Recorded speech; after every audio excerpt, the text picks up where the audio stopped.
အာဆာအကြမ်းဖက်အဖွဲ့စီမှာဖမ်းဆီးခံခဲ့ရတဲ့ရခိုင်ပြည်အနောက်ဘက်နေဆက်မောင်တော်မြို့နယ်မြောက်ပိုင်းကမွတ်စလင်3ယောက်ကိုအာရခတ်တပ်တော် AA ကစစ်စင်ရေးပြုလုပ်ပြီးကေတင်နိုင်ခဲ့တယ်လို့သိရပါတယ်။ကေတင်ခံလိုက်ရသူ3ယောက်ကတော့မောင်တော်မြို့နယ်ကြောက်ချောင်းမွတ်စလင်ကြီးရော်ကမာမတ်အာယူ42နှစ်၊အီလီယာစ်26နှစ်နဲ့ဂေါ်ဖူအာလန်48နှစ်တို့ဖြစ်ကြပါတယ်။သူတို့ကိုအာဆာကဖမ်းဆီးသွားပြီးနောက် AA ကအာဆာအဖွဲ့တွေဝင်ထွက်နိုင်တဲ့ကွန်တီပင်ကြီးရော်အုပ်စုနဲ့လက်ရကြီးရော်အုပ်စုတွေမှာလိုက်လံရှာဖွေတဲ့အချိန်မေလ9ရက်နေ့မှာအာဆာအကြမ်းဖက်အဖွဲ့လက်ထက်ကနေကေတင်နိုင်ခဲ့တာလို့ကြောက်ချောင်းဒေသခံမွတ်စလင်လူကြီးတယောက်ကပြောပါတယ်။သူတို့ကိုဖမ်းဆီးသွားတဲ့အာဆာအဖွဲ့ကို AA က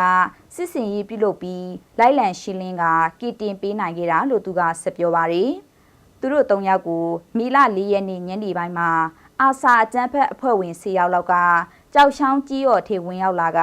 AA သတင်းပေးရလို့ဆွဆွေးပြီးတော့ဖမ်းဆီးသွားခဲ့တာလို့ဒေသခံတွေကပြောပါတယ်။သူတို့3ယောက်ကို AA ကကီတင်တဲ့အချိန်မှာအာဆာအဖွဲ့ဝင်2ယောက်ကိုပါလက်နက်တွေနဲ့အတူမောင်တော်မြို့နယ်ကလေယာမွတ်စလင်ကြီးရွာနာမှာလဲရဖမ်းဆီးရမိခဲ့တယ်လို့သတင်းရင်းမြစ်ကပြောပါတယ်။